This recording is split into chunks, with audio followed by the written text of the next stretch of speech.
12월 3일 비상계엄 가담 의혹을 수사 중인 2차 종합특검팀이 홍장원 전 국가정보원 1차장을 피의자 신분으로 소환해 조사했습니다.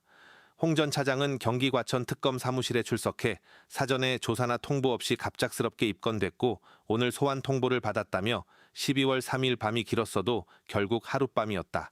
아무리 생각해도 국민을 걱정시킬 만한 일을 한 것 같지 않다고 말했습니다. 특검은 비상계엄 직후 국가안보실이 국정원에 전달한 대외 설명 자료를 확보한 것으로 알려졌습니다. 해당 문건에는 우방국의 계엄의 배경과 정당성을 설명하라는 취지의 내용이 담긴 것으로 전해졌습니다. 특검은 당시 조태용 국정원장 지시로 홍 전 차장 산하 해외 담당 부서가 해당 문건을 영문으로 번역한 뒤 주한미국시 IA 책임자에게 설명하는 과정에 홍 전 차장이 관여했다고 의심하고 있습니다. 하지만 홍 전 차장은 혐의를 전면 부인했습니다. 조 전 원장으로부터 관련 지시를 받았느냐는 질문에 없다고 여러 번 답했다며 당시 상황을 복기해보면 조 전 원장이 그런 지시를 할 수 있는 상황이었는지 상식적으로 이해될 것이라고 반박했습니다. 또 특검이 확보했다는 대외 설명 문건에 대해서도 무슨 이야기인지 모르겠다며 저도 궁금하다, 들어가서 어떤 건지 확인해보겠다고 말했습니다. 홍 전 차장은 윤석열 전 대통령 탄핵 심판과 내란 특검 수사에서 이른바 정치인 체포 지시를 증언한 핵심 인물입니다. 당시 그는 윤 전 대통령으로부터 싹 다 잡아들이라는 지시를 받았고 여인형 전 방첩사령관에게서 이재명 당시 민주당 대표와 한동훈 전 국민의힘 대표 등 체포 명단을 전달받았다고 진술한 바 있습니다. 하지만 종합특검이 지난 18일 홍 전 차장을 비롯한 전직 국정원 관계자 6명을 내란 준교 임무종사 혐의로 입건하면서 탄핵 핵심 증인이었던 홍 전 차장은 이번엔 피의자 신분으로 특검 조사를 받게 됐습니다. 권창영 종합특검팀이 국정원이 2024년 12월 4일 비상계엄의 정당성을 해외에 설명하는 내용의 대외 설명 자료를 지난 4월 압수수색 과정에서 확보했다고 밝혔습니다. 특검팀은 설명 자료를 통해 조태용 전 국정원장 지시로 1차장 산하 해외 담당 부서가 주한미국시 IA 책임자를 국정원으로 불러 문건 취지대로 설명했고 이 모든 과정을 홍장원 전 차장이 보고받고 제가 했다고 주장했습니다.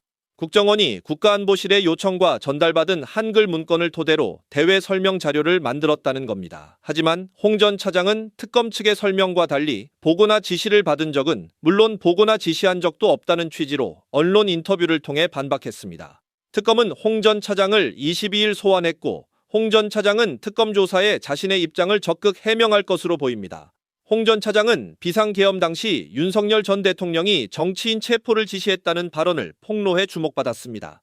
이제 의사진행 발언 1분만 좀 주십시오. 의사진행 발언. 네네.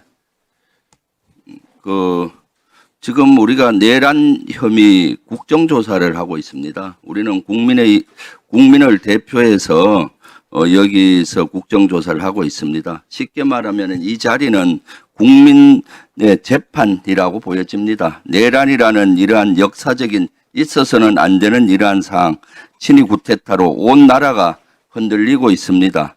여기에 진상조사를 명확히 하고 다시는 그런 일이 없도록 하라는 것이 국민의 명령입니다. 이 장이 국민 재판이 여기서 이루어지는 겁니다. 그런데도 불구하고 지금 증인들은 지금 일부 인원들은 입을 닫고 있습니다. 이것은 국민의 녹을 먹으면서 장관식이나 했던 분들이 국민재판정에 나와서 입을 닫는 것은 국민에 대한 예의가 아니고요. 여러분들 스스로도 보호하는 것이 아니라고 봅니다. 뜻하지 않으니까 이렇게 하는 거 아니겠습니까? 제대로 답변을 해서 국민에 대한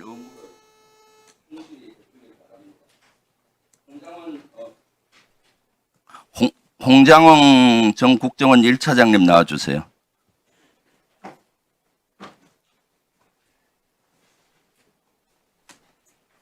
네.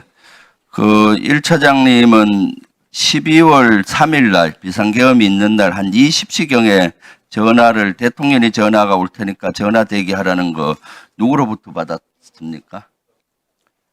처음에 대통령께서 전화를 하라고 하는 지시를 제 보좌관으로부터 받았습니다. 아, 전화를 대통령한테 하라고? 예, 그런 지시가 있었다. 아, 대통령께서 전화를 하라고 하신다라는 지시를 전달받았습니다. 그러면은 몇 시쯤 그걸 받았죠?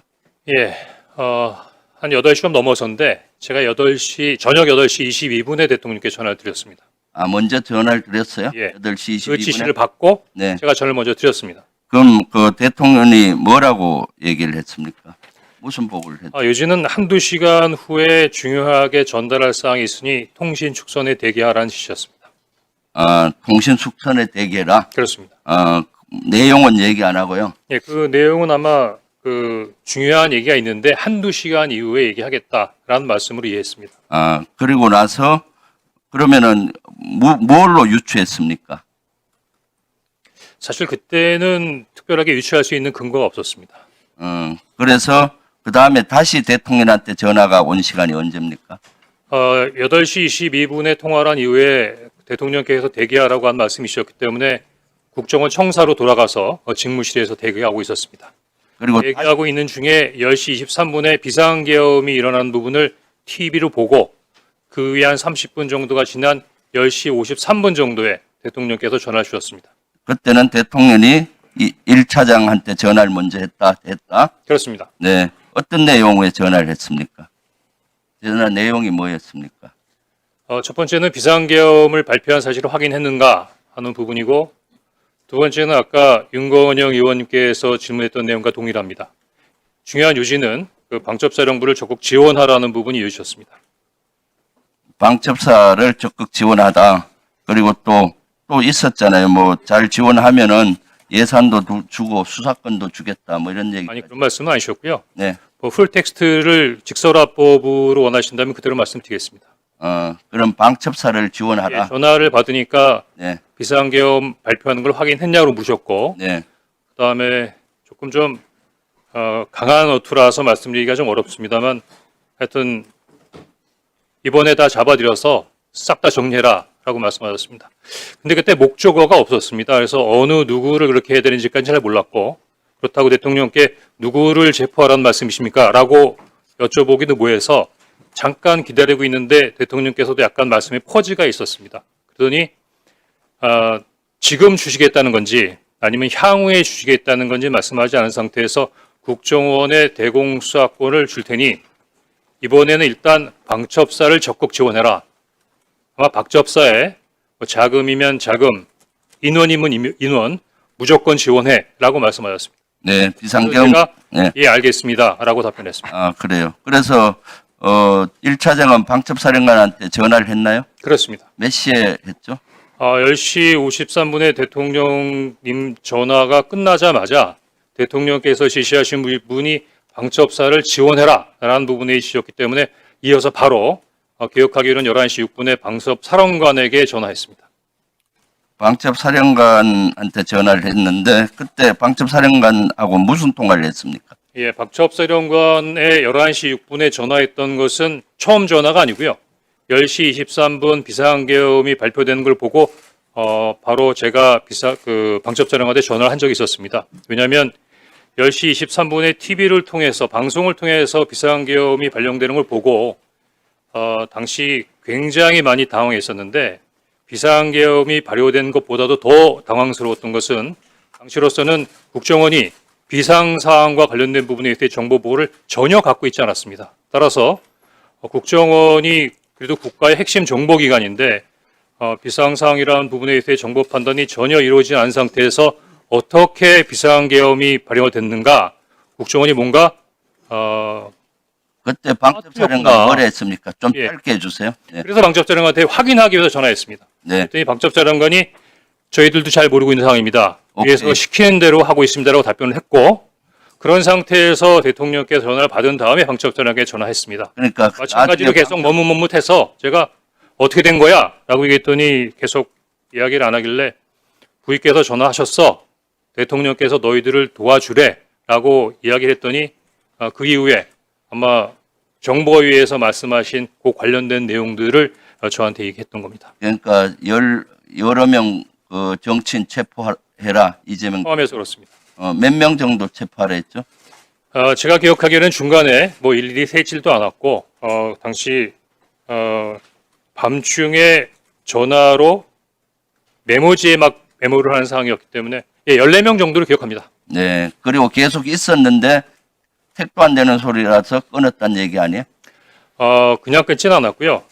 물론 뭐 속으로는 그런 생각을 했지만 대통령이 지시고 방첩사령관이 얘기하는 부분에 대해서 특별한 반응을 보일 수 없었고 마지막엔 그래 그래서 어떻게? 라고 물었습니다. 뜻은 너가 원하는 대로 한다면 그럼 어떻게 하면 좋아? 그랬더니 저에게 직접 전화 주십시오. 이렇게 얘기했고 알았어 하고 전화를 끊었습니다. 그래서 그것을 어떻게 조치했나요? 구체적으로 말씀해 주십시오. 조태용 원장한테 보고했을 거 아니에요? 그 내용을? 제가 지난 1년 넘게 우리 조태용 아니, 원장님을 지금 시간이 많지 않으니까 들었습니다. 보고했죠?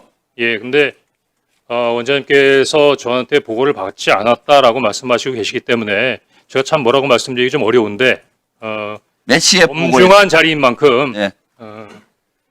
대통령으로부터 전화를 받았고 방첩사령관으로부터 엄중하고 민감한 사항에 대한 내용을 받은 것을 어떻게 데피티가 원장님께 보고 드리지 않을 수가 있겠습니까? 또 지휘 개선으로도 잠깐만요. 시간이 없으니까 내가 질문하고 나머지 답변하세요. 그래서 조태용이 보고받고 그다음에 차장은 뭘 했고 국정원은 그다음 뭘 했고 그다음 조태용 원장이 그 사직서내라고 통보했잖아요. 그까지 좀 얘기. 원장님 송구합니다만 그냥 당시 제가 기억나는 대로 말씀드리겠습니다. 아마 국정원장께서는 하루에도 뭐 책 한두 권 정도의 정보 보고를 받으시고 워낙 많은 보고서를 받으시고 또 더구나 총리님께서도 말씀하셨지만 충격적인 사항이라 아마 당시 상황이 많이 헷갈리실 수 있으십니다.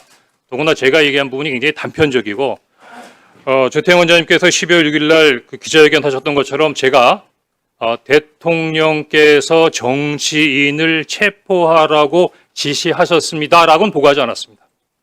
다만 그 정황상 관련된 보고를 드렸는데 10시 53분에 대통령으로부터 전화를 받고 11시 6분에 방첩사령관으로부터 어떤 내용인 줄 알게 됐습니다. 제가 방첩사령관에게 전화를 할 때는 우리 국정원이 놓쳤지만 아마 대통령께서 이렇게 싹 다 잡아드리라고까지 말씀하시는 거 보니까 국내에 장기 암약하던 간첩단 사건을 적발했나 보다. 그래서 아마 이렇게까지 긴급하게 진행돼야 된다고 생각하고 국정원에까지 지원을 요청한다고 추정했었습니다. 그런데 여인영 간첩사령관으로부터 체포 대상자 명단을 받아보는 순간에 이게 뭐가 잘못됐구나라고 전반적인 상황이 흐트러져서 이해하기 어려웠습니다. 더구나 11시 6분에 방첩사령관하고 통화한 다음에 11시 30분에는 그 원장님께서 지시하셔서 원장님 직무실에서 긴급 정무직 회의가 열립니다.